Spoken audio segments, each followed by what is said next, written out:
नमस्कार दोस्तों, जय हिंद जय भारत। आज हम चर्चा कर रहे हैं दक्षिण भारत के राजवंशों की। उस कड़ी में मैं आज चर्चा करूंगा देवगिरी के यादव राजवंश की। देवगिरी का राजवंश लगभग 9वीं शताब्दी से 14वीं शताब्दी के मध्य रहा, यानी कि 850 से लेकर 1334 ईस्वी तक भारत का एक राजवंश था, दक्षिण भारत का, और अपने उत्कर्ष में काल में था, यानी कि चरम उत्कर्ष काल में था। और उनका क्षेत्र तुंगभद्रा नदी से लेकर नर्मदा नदी तक के बीच में जो भूभाग था उस पर उन्होंने शासन किया। जो वर्तमान में महाराष्ट्र, उत्तरी कर्नाटक, मध्य प्रदेश के कुछ भाग उसमें सम्मिलित थे, और उनकी राजधानी सिन्नर और बाद में देवगिरी, जो वर्तमान में दौलताबाद के नाम से विख्यात है। यादव वंश भारतीय इतिहास में बहुत पुराना वंश है, और वह अपना संबंध प्राचीन यदुवंशी जो क्षत्रिय थे उनसे कहीं ना कहीं वो आप मानते हैं। राष्ट्रकूटों और चालुक्यों के उत्कर्ष काल में यादव वंश के जो राजा अधीनस्थ जो राजा थे या सामंत थे, वो उनके बारे में कहीं ना कहीं इसका उल्लेख मिलता है। चालुक्यों की शक्ति क्षीण होती गई और यादव जो है वो स्वतंत्र होते गए। तो देवगिरी या दौलताबाद जो है उसको अपना केंद्र बनाकर उन्होंने अपना शासन प्रारंभ किया, और अपनी राजधानी सिन्नर जो नासिक के पास है से बदलकर उन्होंने देवगिरी को कर लिया था। आंध्र प्रदेश में गोला नाम से भी जिसे जाना जाता है, और वे होयसल जो थे वहां के, उनसे उनके शत्रु थे।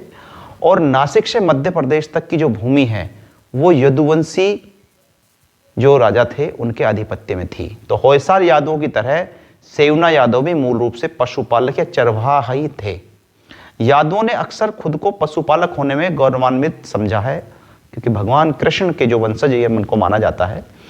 तो सेवना राजवंश खुद को उत्तर भारत की यदुवंशी या चंद्रवंशी समाज से कहीं ना कहीं अपना संबंध मानता है, और जो मूल रूप से उत्तर प्रदेश के मथुरा में और बाद में जो द्वारिका में बस गए थे।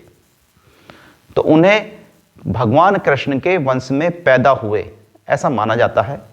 तो यदुवंश का जो संबंध है वो कहीं ना कहीं उसी राजवंश से है जहां भगवान कृष्ण का जन्म हुआ, ऐसा माना जाता है।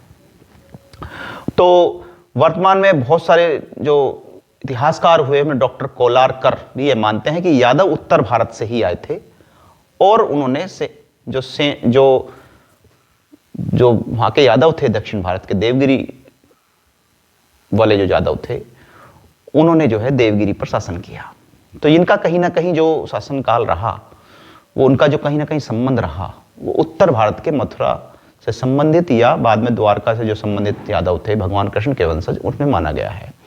और इसमें कुछ यादव राजा हुए हैं जिसमें सेउन चंद्र प्रथम, दृढ़ प्रहार, भिल्लम प्रथम, और उसके बाद जो अंतिम राजा थे रामचंद्र, वो इस राजवंश के राजा हुए। और इनका शासन बड़ा ही उत्तम कोटि का रहा। इनमें जो है जो बहुत सारी जो मतलब कला संस्कृति को इस धर्म ने जो है बल दिया। तो इस धर्म का कहीं ना इस वंश का कहीं ना कहीं एक उत्तम कोटि का राजवंश रहा, और अच्छी तरह से इन लोगों ने शासन किया। और इनका जो शासन है वो महाराष्ट्र, कर्नाटक, मध्य प्रदेश के बीच में रहा, और तुंगभद्रा नदी से लेकर नर्मदा तक के बीच में इनका शासन रहा। और जो शासनकाल रहा वो 850 से 1334 के बीच यादव राजवंश या देवगिरी के यादव राजवंश का रहा। तो इस वीडियो में मैं इतनी ही जानकारी देना चाहूँगा। बाकी अगले वीडियोज़ में हम फिर चर्चा करेंगे। तब तक जय हिंद जय भारत। धन्यवाद।